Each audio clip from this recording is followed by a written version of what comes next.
तो hi guys what's up, क्या हालचाल। तो आज के वीडियो में हम बात करने वाले हैं हॉरिजॉन्टल प्रोजेक्टाइल मोशन की। तो लास्ट वीडियो में हमने बात करी थी ट्रेजेक्टरी वाली इक्वेशन की, और अभी हम बात करने वाले हैं हॉरिजॉन्टल प्रोजेक्टाइल मोशन की। तो आइए शुरू करते हैं। तो गाइस जैसे अपने स्टार्ट करते हैं, as the name suggest, horizontal का मतलब क्या होता है? सीधा। और प्रोजेक्टाइल का मतलब अपन ने पढ़ लिया, किसी चीज को हवा में फेंकना। मतलब अगर मैं इन दोनों को कंबाइन करूं तो आई कैन से कि हॉरिजॉन्टल प्रोजेक्टाइल मोशन में अपन क्या पढ़ने वाले हैं। अपन करने ये वाले हैं कि जो बॉल है उसको अपन हॉरिजॉन्टली फेंकेंगे। ठीक है। तो लेट्स से कोई हाइट h है, ये कोई बिल्डिंग है जिसकी हाइट h है, और यहाँ पे एक आदमी खड़ा है। इस आदमी की हाइट अपन मान लेते हैं नेग्लिजिबल। इस आदमी ने मान लीजिए हॉरिजॉन्टली एक बॉल को फेंक दिया, तो भी तो उसका कुछ मोशन होगा, तभी तो भी तो उसका कुछ इस तरह का मोशन होगा। वो भी एक तरह का प्रोजेक्टाइल मोशन ही है, राइट। तो अभी हम उसको स्टडी करेंगे कि एक आदमी ने मान लीजिए कोई हॉरिजॉन्टली एक बॉल को किसी हाइट से फेंक दिया तो उसका मोशन कैसा रहेगा, या फिर हॉरिजॉन्टली नहीं फेंका, लेट से उसका मानो कोई एंगल पे फेंक दिया तो उसका मोशन कैसा होगा, या फिर लेट से कोई नीचे कोई एंगल पे फेंक दिया थीटा पे तो उसका मोशन कैसा होगा। तो इन सारी चीजों की अपन बात करने वाले हैं आज के इस वीडियो में। तो प्लीज वीडियो एंड तक देखिएगा, सारी बातें समझ में आएगी, सारे एग्जांपल्स करेंगे। And I can guarantee one thing कि इस वीडियो के बाद आपको हॉरिजॉन्टल प्रोजेक्टाइल में और कुछ नहीं पढ़ना रहेगा। ठीक है, तो चलिए शुरू करते हैं। तो सिचुएशन हमने कुछ इस तरह की है, सिचुएशन इस तरह की है कि यहाँ पे आपके पास कोई बिल्डिंग है, इसकी हाइट है h, यहाँ पे एक आदमी खड़ा है, उसने लेट से अभी बात करते हैं थीटा वाले केसेस की बाद में बात करेंगे, तो अभी अपन बात करते हैं केवल इस वाले केस की जो हॉरिजॉन्टल है। Okay, horizontal projection. तो इस हॉरिजॉन्टल प्रोजेक्शन में तो आदमी ने क्या किया, आदमी ने बॉल को यहां से डायरेक्टली एक हॉरिजॉन्टली फेंक दिया। तो अपन उसके मोशन की बात करते हैं। तो सबसे पहले अपन बात करते हैं एक्स डायरेक्शन में उसके मोशन की। तो आई कैन से एक्स डायरेक्शन में उसका जो मोशन है उसके लिए आई कैन से कि x is equal to u. क्या था फॉर्मूला? अपन ऐसे करते थे कि x is equal to u cos theta into t, पर यहाँ पे आप देखेंगे कॉस थीटा तो कुछ है ही नहीं, अपन ने एकदम उसको हॉरिजॉन्टली फेंका यहाँ पे, तो theta is zero. So I can write कि x is equal to u t, और आई कैन से कि time is equal to x by u. ये मैं बात कह सकता हूँ। ये सारी बातें आपको याद नहीं रखनी है, बस मैं एक बार इसलिए बता रहा हूँ कि आप एक बार देख लीजिए, क्वेश्चन जब आएगा तो ये सब बातें आप डिराइव कीजिए और फिर आप सॉल्व कीजिए। यही मैं एडवाइस करूंगा कि x equal to u t, तो आ गया t equal to x by u. तो उसके बाद अपन बात करते हैं वर्टिकल डिस्प्लेसमेंट की। तो किसी भी पॉइंट पे इसका वर्टिकल डिस्प्लेसमेंट कितना होगा, आई कैन राइट कि y इज इक्वल टू क्या होता था, y इक्वल टू होता था अपने पास v बाई टी, और g चूंकि नेगेटिव है तो minus half g t square. अब आप खुद बताइए, जब मैंने किसी बॉडी को एकदम हॉरिजॉन्टली फेंका है तो उसका वी वाई कितना है, v y zero. Okay, horizontally फेंकने का मतलब ही यही है, एक बॉडी को हॉरिजॉन्टली फेंका, इसका मतलब केवल उसका वी एक्स ही है, वी वाई है ही नहीं। तो वी वाई की जगह I can put zero, then y will be minus half g t square. So this is the vertical displacement of the body. तो इस बॉडी के लिए अगर मैं बोल रहा हूँ कि इक्वेशन और ट्रेजेक्टरी मुझे बताओ, तो बहुत ही सिंपल सी इक्वेशन और ट्रेजेक्टरी बचेगी। जो t equal to x by u है आप यहाँ पे डाल दीजिए, you will get y is equal to minus one by two g and x square by u square. ये आपके पास रिजल्ट आएगा प्रोजेक्टाइल मोशन का। ये आपको याद नहीं करना इक्वेशन और ट्रेजेक्टरीज की, मैं बस बता रहा हूँ ताकि आप खुद से बाद में क्वेश्चन का अकॉर्डिंग ड्राइव कर सकें।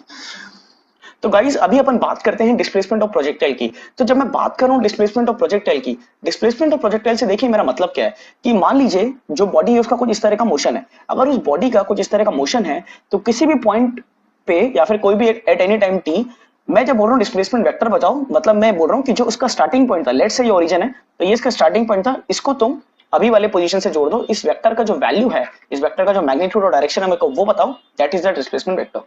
Now we can directly say कि ये जो वेक्टर है ये क्या है।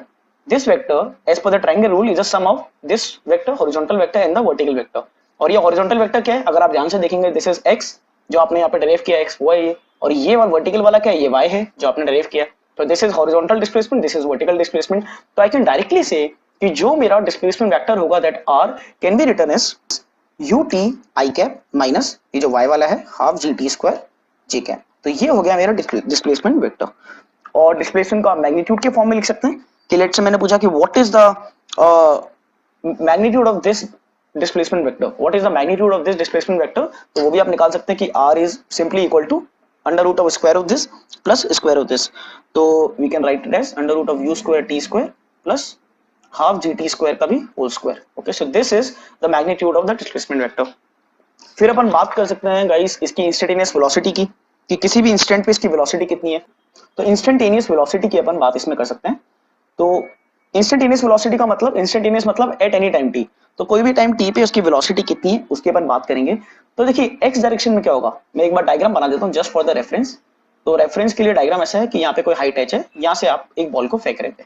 तो इंस्टेंटेनियस वेलोसिटी की जब मैं बात कर रहा हूं तो कहने से कि इसकी जो v x डायरेक्शन में वेलोसिटी है वो तो चेंज होगी नहीं, बिकॉज x में तो कोई एक्सेलरेशन ही नहीं है ना। सिमिलर लॉजिक है जो लास्ट टाइम अपन ने किया था। तो x डायरेक्शन में आई कैन राइट, अगर u से फेंका है तो x डायरेक्शन की वेलोसिटी तो उसकी रहेगी u। y डायरेक्शन के अंदर आई कैन से कि vy कितना होता है, vy होता है uy, और g जो कि नीचे की तरफ है तो आई can right uy minus gt। Okay, uy minus gt because g नीचे की तरफ है। बट अभी आप देखिए, अभी अपन ने किया इसका हॉरिजॉन्टल प्रोजेक्शन, तो हॉरिजॉन्टल प्रोजेक्शन का जैसे अपन ने पहले बात करी, मतलब यही है कि uy zero, initially y direction में कोई वेलोसिटी नहीं थी जब इसको फेंका अपन ने, तो मैं uy की जगह डाल दूंगा जीरो, तो I will get vy is equal to minus dt। तो ये हो गया मेरा वेलोसिटी इन y डायरेक्शन, ये हो गया मेरा velocity in x direction as a function of time. तो लेट्स से मैंने पूछा what is the velocity as a function of time, you can say u square plus g square t square, दोनों का मैंने vx स्क्वायर और vy square का under root करके square कर दिया। So this is the magnitude of the velocity as a function of time. तो guys ये अपन ने निकाले यहाँ पे वेलोसिटी का मैग्नीट्यूड, और उसके बाद अपन वेलोसिटी वेक्टर की बातें कर सकते हैं कि वेलोसिटी वेक्टर कितना है। तो वी कैन से कि v क्या होता था, v होता था vx i cap plus vy j cap, और vx की जगह आप डायरेक्ट डाल सकते हैं यहाँ पे u, तो ये हो जाएगा u i कैप, और vy अपन ने यहाँ पे निकाला भी माइनस gt, तो माइनस gt j कैप। ये हो गया आपके पास वेलोसिटी वेक्टर कोई भी इंस्टेंट पे। और क्योंकि आपके पास आ गया वेलोसिटी वेक्टर, तो यू कैन सी मैग्नीट्यूड तो वही आ रहा है, under root u square plus g square t square. So guys जो आपके पास v आया है, v क्या आया था यहाँ पे, v आया था आपके पास under root u square plus g square t square. अपन इसको थोड़ा सा ट्रांसफॉर्म कर सकते हैं कि लेट्स से मेरे को y as a function of y velocity निकालनी है, कितनी है नेट वेलोसिटी। तो आई कैन से कि अभी अभी अपन ने पीछे की तरफ डाइव किया था एक रिजल्ट, तो पीछे की तरफ अपने रिजल्ट किया था कि y equal to minus half g t square. तो अपन ने लिखा था कि y is minus half g t square, y equal to minus half g t square. तो you can do the replacement and you will get कि v is equal to in place of t square, अब directly यहाँ पे डाल दीजिए minus two by g, you will get v is equal to under root u square minus two g y. अब guys जब मैं बोल रहा हूँ माइनस टू जी वाई, तो आप ये बात ध्यान रखिए कि जो y है उसको मैं डायरेक्शन के अकॉर्डिंग डाल रहा हूँ। तो मेरा ओरिजिन चूंकि ऊपर था, जब मैंने स्टार्ट किया था ओरिजिन मेरा ऊपर था और मेरा y था नीचे, तो चूंकि मेरा ओरिजिन ऊपर था y नीचे था, तो आपको y को यहाँ पे नेगेटिव डालना होगा, ठीक है ना, क्योंकि y आपका नेगेटिव की तरफ है। और लेट्स से आपको y नेगेटिव नहीं डालना है, आपको y पॉजिटिव ही डालना है, in that case you can say कि v is equal to under root u square plus two v y. So that depends कि आपका कोऑर्डिनेट सिस्टम कैसा है, ठीक है। सही रिजल्ट ये भी है, ये भी है, पर इसमें क्या करेंगे, इसमें आप डायरेक्शन नहीं डाल रहे हैं। अगर y नेगेटिव है तो आप नेगेटिव ही डालेंगे, और इसके अंदर आप अज्यूम करें कि y इज पॉजिटिव, ठीक है। So you can also understand this in this way कि अगर y यहाँ पे आप पॉजिटिव डालेंगे तो लार्ज वैल्यू y के लिए velocity will be negative, velocity का magnitude will be negative which is not possible. Okay, so I hope you got this point. तो अभी अपन बात कर सकते हैं कि एंगुलर डिस्प्लेसमेंट कितना है, एंगुलर डिस्प्लेसमेंट। तो गाइस एंगुलर डिस्प्लेसमेंट का मतलब क्या होता है, आई होप आप जानते होंगे। लेट्स से कि वही अपनी पुरानी वाली सिचुएशन, अपन ने कुछ इस तरह से फेंका, बॉल जो हो रही है इस तरह से नीचे जा रही है। तो जब मैं बात कर रहा हूँ एंगुलर डिस्प्लेसमेंट की, एंगुलर डिस्प्लेसमेंट से मेरा मतलब है कि लेट्स से कोई भी टाइम टी पे यहाँ पर है, तो ये थीटा कितना है, मेरा मतलब ये मेरे को थीटा निकालना है। तो ये थीटा आप कैसे निकाल सकते हैं, बहुत ही डायरेक्टली निकाल सकते हैं। तो जो अपन ने आर डेराइव किया था ना, आर क्या था अपना पोजीशन वेक्टर, पोजीशन वेक्टर था U T I cap minus half g t square J cap. तो यू कैन से कि बेसिकली थीटा क्या है, इसका टेन थीटा की अगर मैं बात करूं तो this will be y by x. आप यहाँ से डायरेक्टली लिख दीजिए tan theta is y by x.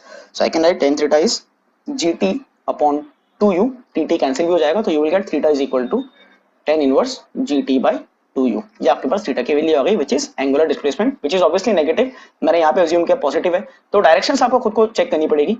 Okay, अभी यहाँ पे नीचे की तरफ है, वो ऑलरेडी अपन ने अज्यूम किया है, तो ये थीटा का मैग्नीट्यूड आया। अगर आपसे डायरेक्शन पूछ रहा है कि डिस्प्लेसमेंट क्या है, तो ऑब्वियसली नीचे की तरफ है, बिकॉज बॉल नीचे जा रही है, अगर ओरिजिन ये है तो। इसके बाद अपन बात कर सकते हैं टाइम ऑफ फ्लाइट की। टाइम ऑफ फ्लाइट क्या होगा इस वाले मोशन के लिए, तो टाइम ऑफ फ्लाइट क्या होता है, टाइम ऑफ फ्लाइट होता है कि इसको बॉल को नीचे जाने में कितना टाइम लगा। ये अपने पास सिचुएशन थी, यहाँ से अपन यू को फेंका, तो उसको नीचे जाने में टाइम कितना लगा। तो आई कैन से कि टाइम कैसे निकालते हैं, टाइम के लिए देखिए जब ये नीचे पहुंची तो हुआ क्या, नीचे पहुंची तो ये हो गया कि इसका वर्टिकल डिस्प्लेसमेंट हो गया माइनस एच। अगर ये ओरिजिन है तो आई कैन से कि minus h is equal to u t, मतलब v y into t which is v y zero minus half g t square. So you will get t is equal to under root two h by g. This is the result of time of flight in the case of horizontal projectile motion, जो आपको याद नहीं करना है, अपन question के according खुद derive करेंगे। और लास्ट चीज की अपन बात करते हैं हॉरिजॉन्टल रेंज की, जिसकी अपन ने बात ऑब्वियसली करी है। अपन ने x ऑलरेडी निकाला हुआ है कि x कितना था, x था अपना ut, पर उस टाइम तक अपने को t नहीं पता था कितना है, पर अभी अपने को मालूम है कि t root two h by g है पूरी जर्नी का। तो यू कैन राइट कि what is the range, range is u into root 2h/g, this is the range. तो आई होप गाइस सारे रिजल्ट्स आपको समझ में आए होंगे। तो आइए गाइस अभी अपन क्वेश्चंस करते हैं थोड़े।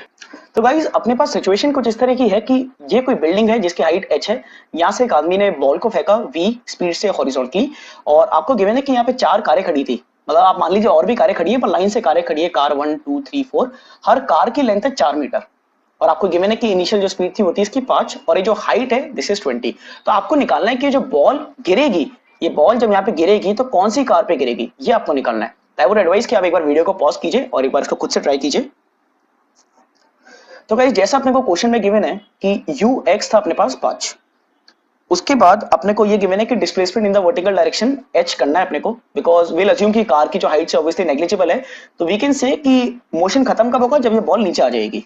ओके तो अपने को बेसिकली x वाला मोशन देखना है, अपने को देखना है इसमें x में कितना डिस्प्लेसमेंट हुआ, प्रोवाइडेड कि इसका y में डिस्प्लेसमेंट हो गया h। Okay so we can write very simple results कि minus h which is a vertical displacement in y is equal to vy into t, vy तो 0 है, that will be minus half g t square। so इससे you will get कि t कितना था, तो time of flight you will get t is equal to h की आप value डाल दीजिए, इसमें कितना आएगा, h की वैल्यू हो जाएगी -20 is equal to -1/2 into 10 t square। तो you will get कि t is equal to 2 seconds। तो 2 सेकंड आ गया कि इसको नीचे पहुंचने में कितना टाइम लगेगा, और इस 2 सेकंड्स में इसका हॉरिजॉन्टल डिस्प्लेसमेंट कितना होगा, दैट यू कैन फाइंड कि x is equal to v into t था, so that is 5 into 2 10। Okay so 10 metre इसने यहाँ पे ट्रेवल किया होगा। अब 10 मीटर यहाँ पे ट्रेवल किया होगा तो यू कैन डायरेक्टली सी कि ये था 4 मीटर, ये था 4, अभी 10 मीटर है, मतलब 10 मीटर कहाँ से कहाँ लाइन कर रहा है, 10 मीटर लाइन कर रहा है 8 से 12 के बीच में, तो कार 3 पे स्ट्राइक उसने किया होगा। ठीक है, तो I hope it was a very easy problem, आप सबने कर लिया होगा। तो आइए बात करते हैं थोड़ी नेक्स्ट प्रॉब्लम की। तो गाइस नेक्स्ट प्रॉब्लम अपने पास कुछ इस तरह का है कि इस तरह की कोई सरफेस है, इस तरह का कोई हाइट h की बिल्डिंग है, और आजकल तो तरह तरह की बिल्डिंग्स बनती है, तो ट्रायंगल शेप की बिल्डिंग है जिसमें अपन ने ऊपर से बॉल को v0 स्पीड से फेंका है। तो अपने को निकालना है कि v0 कितना होना चाहिए कि सच दैट ये जो बॉल ग्राउंड को स्ट्राइक करे, इसका जो हॉरिजॉन्टल डिस्प्लेसमेंट है इस वाले पॉइंट से इसके सेंटर से, that should B eta h। तो ये आपको निकालना है, और ईटा क्या है, ईटा अपने को गिवन नहीं है, तो answer will obviously be in terms of eta. तो आई वुड एडवाइस कि आप पॉज कीजिए और ट्राई कीजिए एक बार इसको। So for this problem we can say कि time of flight t कितना है, तो we can say कि time of flight कितना है, तो time of flight as we have already seen, time of flight can be written as root 2h by g which is capital H here, so this is the time of flight। और इस time of flight में आपको horizontal displacement करना है eta h का, और horizontal displacement x को I can write v naught into t। इस केस के अंदर in the place of x I can write eta h, in the place of v naught ही रहेगा, और t की जगह आ जाएगा under root 2h by g। तो इससे यू विल गेट कि v naught is equal to eta under root of g h by 2। This is the v naught, इतनी velocity से आप फेंकिए और ईटा एच का फिर इसका डिस्प्लेसमेंट हो जाएगा। ऑब्वियसली ईटा पे डिपेंड करना भी चाहिए था और कर भी रहा है। सेकंड इसने चीज पूछा कि what is the speed of the ball when it hits the ground. Speed पूछा उसने, अब ये कंफ्यूज मत होना कि वी पूछा है वी पूछा है। स्पीड का मतलब उसने पूछा है v y square plus v x square, speed velocity नहीं, स्पीड मतलब मैग्नीट्यूड की बात कर रहा है। तो v y square plus v x square का अंडर रूट उसने आपसे पूछा है। तो स्पीड की अगर अपन बातें करें तो वी कैन से कि टोटल स्पीड क्या होगी, total speed will be under root v x square plus v y square, और अपने पास वी एक्स कितना है, so v x we can find कि वी एक्स कितना होगा, तो वी नो कि वी एक्स तो चेंज होता नहीं, तो v x will be v naught square. V y कितना होगा दैट वी कैन फाइंड कि v y is equal to initial velocity minus g t, initial velocity 0 थी, और minus g into time of journey अपने को given है ही कितना है अंडर रूट 2h बाय जी, तो which I can write it as minus root 2 gh। तो इस vy को आप यहाँ पे डाल दीजिए vy का स्क्वायर, तो you will get total speed as total speed let's say v का magnitude that is equal to under root v naught square plus 2gh। ठीक है, तो ये ऑलरेडी अपन ने रिजल्ट्स में ड्राइव भी किया था, मैंने जैसे आपको बोला था कि आपको डेरिवेशन देखने के बाद याद नहीं करना है, इसलिए अपन ने यहाँ पे ड्राइव भी किया है। तो अभी आप सोच रहे होंगे कि इसमें ईटा तो आया नहीं, तो ईटा आ जाएगा बिकॉज वी नॉट और ऑब्वियसली अपने को गिवन नहीं है ना, तो ये जो वी नॉट की वैल्यू यहाँ पे आपने निकाली है ये आप यहाँ पे सब्स्टिट्यूट कर दीजिए, तो आंसर में ईटा भी आ जाएगा। ठीक है, so I hope this problem is clear. तो गाइस अभी तक अपन ने बात करी थी कि जब एक बॉल को अपन हॉरिजॉन्टली फेंक रहे हैं किसी हाइट h से, पर अभी अपन बात करते हैं मान लीजिए कि वो हाइट h से बॉल को आप ऊपर की तरफ थीटा से फेंक रहे हैं या फिर लेट से नीचे की तरफ थीटा से फेंक रहे हैं, तो उसका मोशन कैसा होगा। वैसे तो ये टॉपिक नहीं पढ़ाना चाहिए बिकॉज जितना अपन ने पढ़ा है उसके बेसिस पे आप खुद से इक्वेशन इनके लिए भी लिख सकते हैं।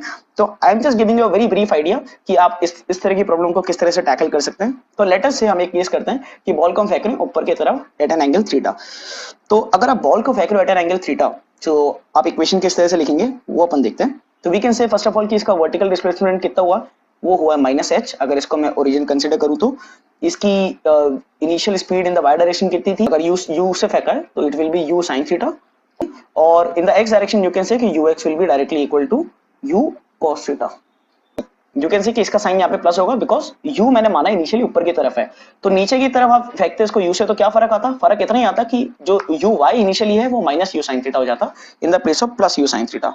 Now you can directly write equations की वर्टिकल मोशन के लिए we can say sy is equal to uy into t plus half ay into t square. So sy की जगह डाल दीजिए -h, uy की जगह we can put u sin theta into t, and ay तो अपने को मालूम है हाफ g है, तो ay तो g है ही, और t की जगह t square. So solving this equation and putting the values we can calculate कि टाइम ऑफ फ्लाइट कितना होगा। इसका रेंज की अपन बात कर सकते हैं कि इसकी वर्टिकल रेंज कितनी होगी, कि बॉल मान लीजिए इस तरीके कुछ आ रही है तो ये रेंज कितना होगा वो अपन निकाल सकते हैं। तो वी कैन डायरेक्टली से कि x डायरेक्शन की स्पीड तो चेंज होगी नहीं, तो range will be u cos theta into जो भी टोटल टाइम ऑफ फ्लाइट है वो, तो इससे आप रेंज भी निकाल सकते हैं।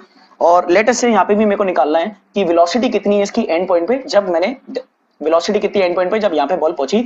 ये रिजल्ट देखिएगा गाइस, काफी इंपॉर्टेंट और काफी इंटरेस्टिंग सा रिजल्ट आता है, इसमें याद नहीं करना है, बस देखिएगा कि यहाँ पे अगर आप इसकी स्पीड का मैग्नीट्यूड निकालेंगे तो आई कैन से कि speed is equal to under root vx square plus vy square. तो अभी आप देखिए इसका vx कितना है, तो vx आपने ऑलरेडी निकाला है कि u cos थीटा है, वो तो कांस्टेंट ही रहेगा, ओके, तो ये हो जाएगा u square cos square theta. और vy कितना है, तो vy वी कैन राइट ना from the third equation of motion की vy स्क्वायर क्या होता है, vy स्क्वायर होता है सर कि vy square is equal to uy square plus 2a into h। इस तरह का अपने पास रिजल्ट होता था। सो वी कैन से कि जब ये पूरा नीचे h हाइट पे आ चुका है, उस पॉइंट पे वी कैन से कि ये क्या हो जाएगी equation, vy square is equal to uy कितना था इनिशियली, uy था u square sine square theta, और यहाँ पे आ जाएगा प्लस 2 इंटू a की जगह आएगा -g, पर h की जगह भी आएगा -h, okay, because displacement negative है, okay. So ultimately result becomes कि vy square is equal to u square sine square theta plus 2gh, और इसकी वैल्यू आप यहाँ पे डाल दीजिए, तो यू विल गेट कि v फाइनली अपने पास हो जाएगा u square sign cos square theta plus vy square which is u square sine square theta plus 2gh।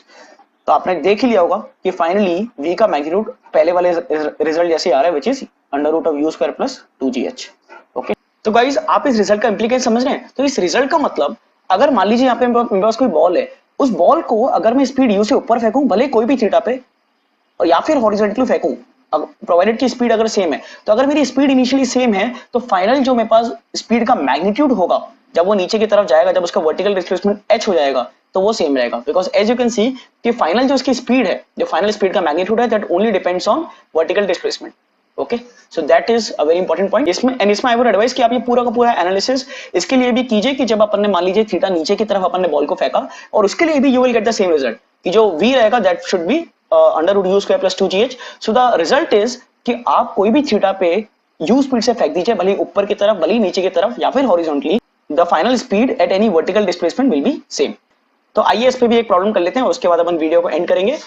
तो गाइस अपने पास प्रॉब्लम ये है, तो क्वेश्चन क्या है कि a ball is thrown from a top of a building which is 45 metre high with a speed of 20 metre per second above the horizontal at an angle of 30 degree. तो बहुत सारी चीज आ गई, तो आइए इसको ड्रॉ कर लेते हैं एक बार। तो a ball is thrown from the top of a building 45 metre high, तो ये 45 मीटर इसकी हाइट है, यहाँ से अपन ने बॉल को फेंका with a speed 20 above the horizontal at an angle of 30 degree. 30 degree के एंगल पे ऊपर की तरफ अपन ने फेंका, और 20 मीटर पर सेकंड इसका इनिशियल स्पीड था। निकालना क्या है, find the time taken by the ball to reach the ground. पहले ये निकालते हैं time taken by the ball to reach the ground. So guys time कैसे निकालेंगे, सो वी कैन से कि time taken by the ground, time taken by the ball to reach the ground. So we can say कि from the second equation of motion we can say कि -45 इसका vertical displacement हुआ है, that is equal to vy into t minus half gt square। This thing we can use. तो -45 vy की जगह अपन क्या डाल देंगे डायरेक्टली, vy की जगह वी कैन डायरेक्टली पुट कि it was plus, it was initially positive, that's why vy will be positive. तो ये कितना हो जाएगा 20 sin 30 into t minus half, g की जगह मैंने डाल दिया 10, तो 5 t स्क्वायर। तो जैसा कि दिख रहा है क्वाड्रेटिक इक्वेशन है, so this will come out to be t is equal to 1 plus minus under root of 10। So obviously अब कौन सा टाइम सेलेक्ट करेंगे, टाइम नेगेटिव तो हो नहीं सकता, इसलिए 1 माइनस रूट 10 वाला सोल्यूशन हो जाएगा अपने पास निकलेक्ट। तो answer is t is equal to 1 plus root 10 seconds. ये अपने पास आंसर हो गया, इतना टाइम लगेगा बॉल को नीचे जाने में। सेकंड पार्ट है कि the speed of the ball just before it touches the ground, मतलब कुल मिला के बोल रहा है कि ग्राउंड पे जब पहुंची उसके बाद उसकी स्पीड कितनी है। तो that also we can find. तो स्पीड के लिए अपन क्या करते थे, स्पीड पूछा है, देखिए है ना, कंफ्यूज नहीं होना है, स्पीड पूछा है तो under root v y square plus v x square वो करना पड़ेगा। तो वी कैन से स्पीड का जो फाइनल मैग्नीट्यूड है that can be written as under root of v x square plus v y square, ये अपन कह सकते हैं। तो वी एक्स की जगह अपन क्या डालेंगे अभी, तो वी एक्स आपको निकालना पड़ेगा कि कितनी स्पीड है इसकी इनिशियली। तो अपने को मालूम है कि एक्स डायरेक्शन में तो स्पीड चेंज होती नहीं है, तो we can simply write this as 20 cos 30 का स्क्वायर, 20 cos 30 का square plus v y. V y कैसे निकालेंगे आप, तो वी वाई अपने को फाइनल वेलोसिटी इसकी निकालनी पड़ेगी। तो वी कैन से कि वी वाई कितना होता है, तो v y is equal to होता है u y minus g t, और v y is equal to u y कितना था, तो इनिशियली स्पीड थी ऊपर की तरफ, तो इट वाज 20 sin 30, तो plus 20 sin 30 minus g was 10 and t की जगह you can put 1 plus root 10 second जो आपने अभी भी निकाला है। So you will get v y, इससे आपके पास वी वाई आ जाएगा कितना, यहाँ से आप देख सकते हैं 10 10 कैंसिल हो जाएगा, this will be minus 10 root 10। So ultimately आपके पास जो स्पीड है उसका मैग्नीट्यूड हो जाएगा अंडर रूट ऑफ 20 cos 30 का स्क्वायर